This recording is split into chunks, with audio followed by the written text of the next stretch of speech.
What you're about to watch is titled The Power of the Altar and the Power and Strength of Dedication to an Altar. As you watch, may you remain blessed.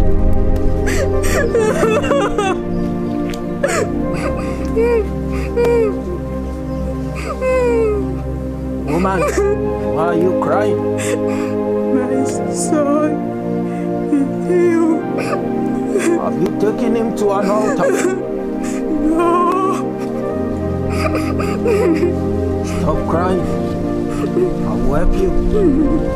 Take him to an altar of the seven spirits.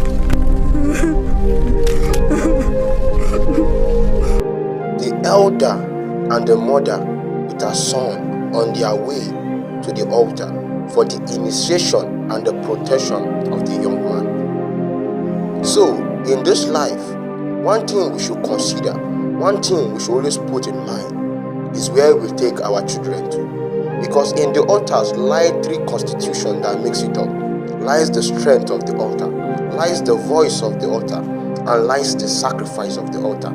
In the long run of life of this young man, the voice of the altar will always speak intervally, demanding a sacrifice to renew the protection, to renew the initiation, to keep him going, to keep him moving, and that may cause a lot in his life.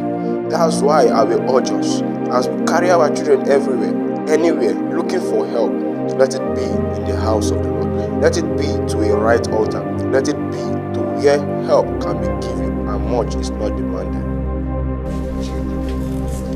In this life, every man's strength is drawn from an altar. Whether the man is failing or the man is progressing, there is an altar speaking. There is an altar that backs the physical activities that is being carried out by mankind. The altar is where the strength of every man lies. The voice of an altar is 10 times stronger, louder than the voice of 1,000 men put together. So in this journey of life, I will urge you, as you start life, as you run this race, let an altar speak for you. Be connected to an altar. But I will advise you, as the Bible said. He said, I will advise you. There is something said before man. He said there is life and there is death. He said, but I will advise you to choose life. So I will also advise you in this journey, choose the altar of life. Choose the altar of God, so that you can be standing strong when battles are flying. He said, we are not scared of the arrows that fly by the day. That is a quote of a man that has been staying with the altar. That's a quote of a man that has been tied with the altar.